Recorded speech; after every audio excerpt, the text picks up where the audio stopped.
FORA.tv. The world is thinking. Election strategies could damage our social fabric if the political parties play on popular anxieties to grab power.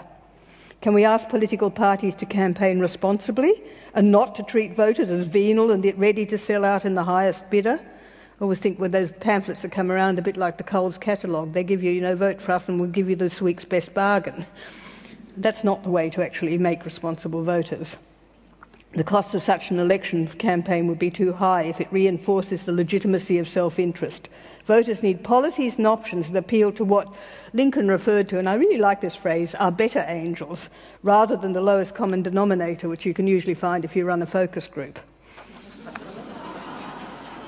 Usually by misinterpreting them. I used to run focus groups, and you can find other things in them if you look really hard, but they don't. Campaigns should emphasise the positive options for sharing and fairness. Don't scaremonger on boat people and taxes. Using scapegoats and unfairness plays into voter cynicism and distrust, further damaging the resilience in the social fabric.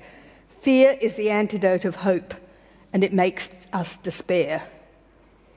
Communities too often, unfortunately, absorb and reflect the wider views around them, particularly if they're promoted heavily in the advertising and PR campaigns. Can we still have ethical leadership possible in politics, or is that an oxymoron?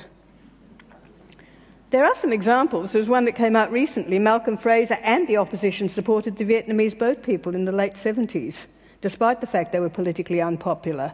Peter Andren, that some of us might remember as the independent member for Kalea, held a conservative seat with radical policies for some years, and I asked him one day how come all of these so-called conservative voters voted for him, and he said they used to walk up to me and say, "Peter, I don't agree with you on what you're doing around refugees and some of that other stuff, but I want to vote somebody in that I can trust."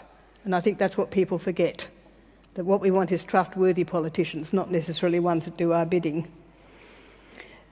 Could it happen now?